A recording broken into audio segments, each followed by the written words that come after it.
When I was in my 20s, I worked with this couple who were forever starting a business. And I don't mean building a business, I mean they were starting a business all of the time. Maybe in the 2 or 3 years that I knew them, they must have launched at least 10 different things. At one point, they were drop shipping. They started a consulting agency, a digital agency. They were doing social media management. There was some new spangled online offer every few months that was absolutely, definitely, no question about it, going to work this time. Every single idea they had was shiny. Every plan sounded really logical, and every failure they had a very good explanation. Maybe the market wasn't ready, or the timing was off, or the algorithm changed, or, the clients, they just weren't educated enough, or they picked the wrong niche, or they just needed more capital, or they just needed the right strategy. And sorry if I'm calling anyone out here, but here's the thing. These friends of mine, they weren't stupid. They were actually quite smart. They could articulate exactly why the last thing didn't work and exactly why the next thing was going to work, and they used data and they used logic. But what they never did was sit with something long enough to actually make it work. They were just constantly looking for the version of business that would succeed without any kind of resistance. The idea that was, it was going to be the thing that just would glide. The model that wouldn't require any discomfort. The strategy that wouldn't force them to confront what their own gaps were. And every time something got hard, instead of asking, how do we make this work? They asked, okay, well, this isn't working. What should we do instead? And at the time, when I was speaking to them, I couldn't quite put my finger on why this bothered me so much. It just felt very exhausting to watch and exhausting to listen to. So I can't even imagine what it was like being in the business. Now, years later, after running Linked VA and the Expert Project and working with literally hundreds of founders, I feel like I understand what was happening, right? They didn't have a strategy problem. They had a mindset problem. And on that note, welcome to the Virtual CEO. My name is Amy. I'm the CEO of Linked VA. And today, I want to talk to you about these 3 mindsets that I see in every successful person, either in business or not. But these are all the successful people I've worked with have had these exact 3 mindsets. And these success markers they're not economic background, right? It's not hustle. It's not confidence. They are just ways of thinking that change how decisions get made when things get uncomfortable, because things get uncomfortable. Welcome to life. So let's get into it.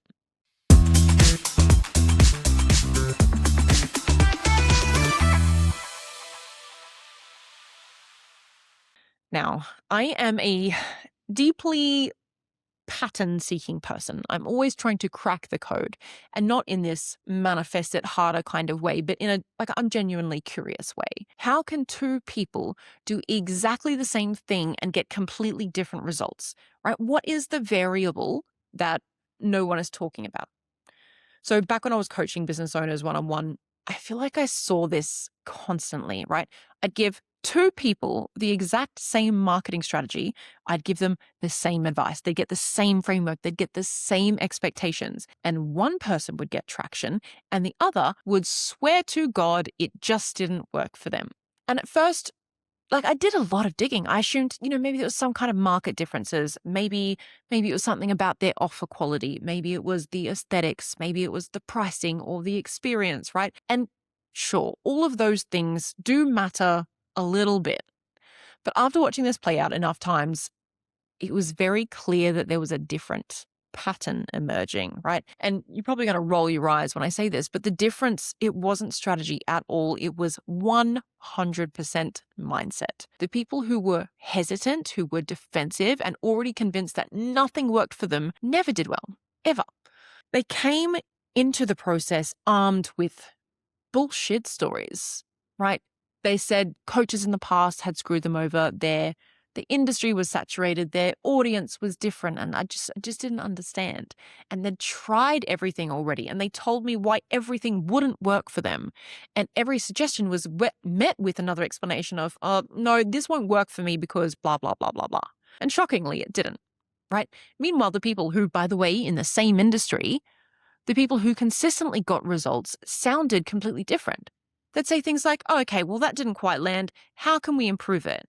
Or, okay, this is fantastic. This worked with one person. Cool. How do we do more of that? How do we scale that? And they didn't get hung up on the 99 people who ignored them. They just focused on the one person who didn't, and they tried to scale that. They didn't dismiss all the small wins. They treated them like they were clues. Now, the weird part is, even when the complainers did get wins, they barely noticed them. I feel like they were so overwhelmed by everything that hadn't worked that the wins that they were getting just didn't count to them anymore. They didn't register. They didn't reinforce anything because they didn't have those beliefs at all. Their internal story, it stayed the same. See, nothing works for me. They had the same actions, they had the same inputs, but they had completely different outcomes. And because one group was looking for proof that it couldn't work, the other group was looking for evidence that it could work. And that is mindset number one in the real world to getting success. Next mindset, let me tell you. So a few years ago, I wasn't working with this guy. I knew him in real life, and he started following me on LinkedIn. And after a couple of weeks of watching my content, he joked to me, not really a joke, he said I was being really cringe, right? The camera angle wasn't perfect. My outfit wasn't cool enough. My hair wasn't polished. Half the people commenting were probably bots. And he told me, I don't think you should do this anymore because it's making you look bad. And it was like he was embarrassed just because he knew me. And in his own way, and to his defense, he thought he was helping me by just saying, you know what, just stop it. This isn't for you. And look, I did take on some of the feedback. I improved things. I learned, I adjusted. But what I didn't do was stop. And slowly over time, people started recognizing me. I started getting invited to speak to things, events, panels, webinars, whatever. People came on as clients. And none of this, by the way, was immediate. It was years of me willing to look a little bit shit or a lot shit in some situations, right? Sometimes it was cringe. Sometimes it was just uncomfortable. And it was years of doing things that didn't feel natural yet. But I got traction. And then, of course, the guy who originally told me I was cringe and to stop doing anything, he came back to me. The same person who said that he could never do what I was doing in a bad way. And he asked me for advice on a content strategy because apparently all of his marketing people were telling him, that he needed to build a founder brand. But then he asked me, is it possible to do this without showing my face? Like most people, he wanted the outcome without any of the effort, right? Or maybe he was hoping that the effort just would be the kind that didn't include any kind of discomfort for him. Like he wouldn't have to learn something new, or he wouldn't have to allow himself to be vulnerable or try things in public or occasionally just look stupid in front of people. God, I wish that was an option. I just look stupid in front of people. That's the strategy. Growth in anything is fucking embarrassing, right? There is an inherent vulnerability about trying, and most people are not willing to risk it. But everything you had to do to get success requires it.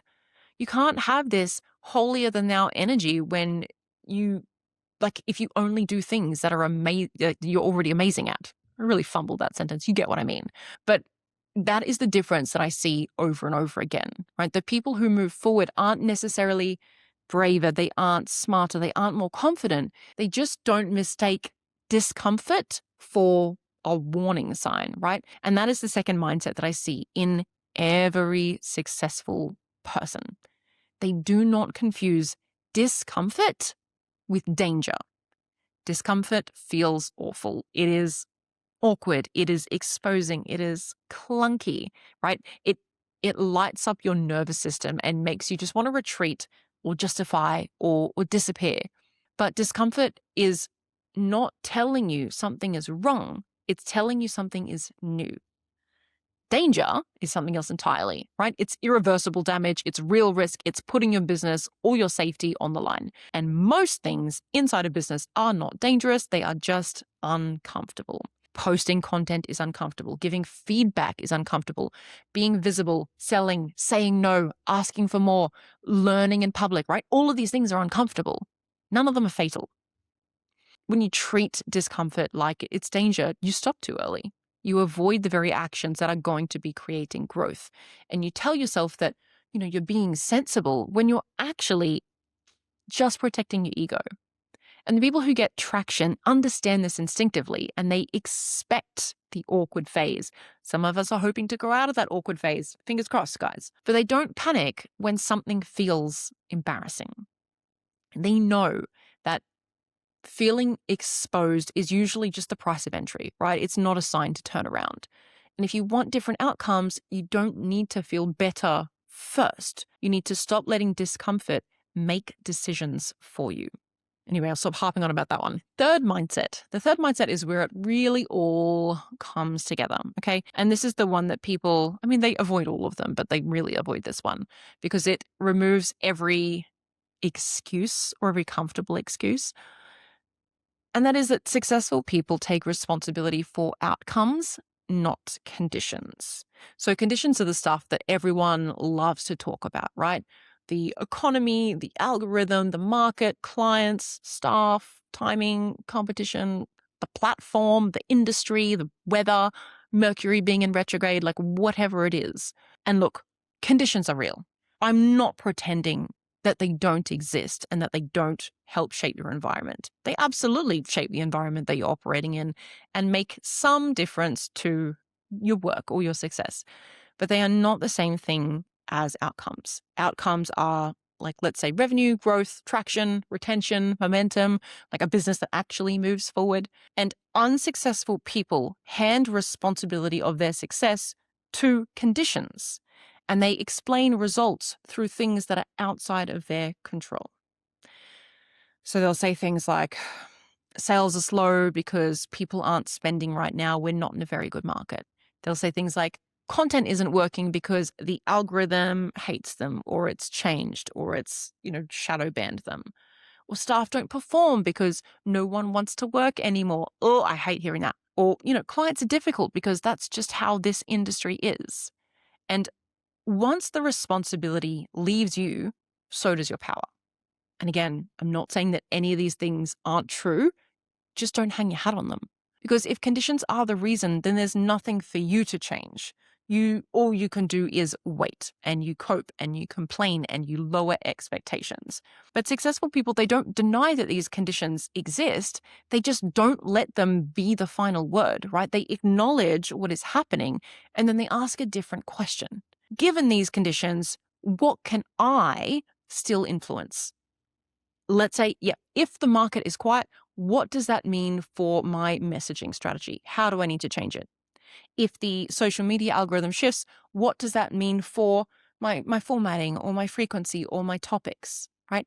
If a hire isn't performing, what does that mean for how I onboarded them or what feedback I'm giving them or like the role clarity that they have, right? Same conditions, totally different posture. And this is what separates the leaders from the commentators.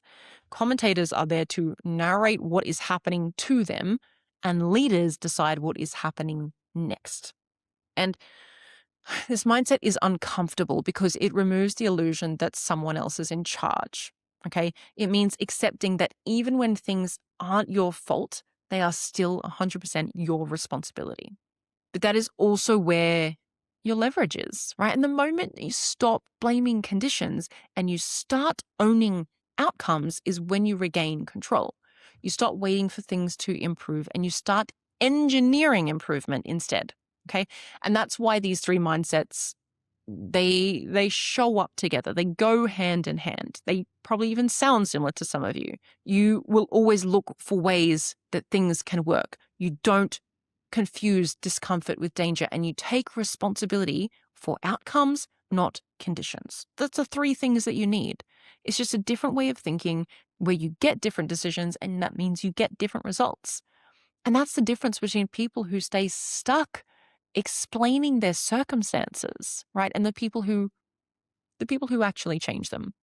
And by the way, this is where I have to call myself out too. I know this because I catch myself doing this. I'll say things like, people aren't hiring VAs because AI has just had a massive leap, or the market's slow, or everyone's nervous right now, or, there are tariffs impeding their businesses, especially for my American clients. And sure, those things might be true on some level, but if I'm honest, none of them actually stop people from needing support in their business. None of those things stop people from needing a virtual assistant.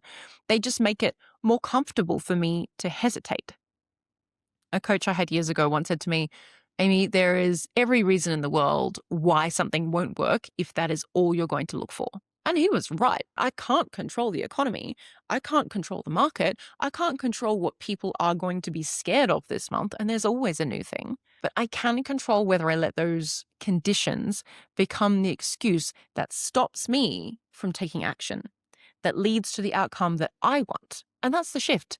It's not pretending that these conditions don't exist. It's just refusing to let them run the show.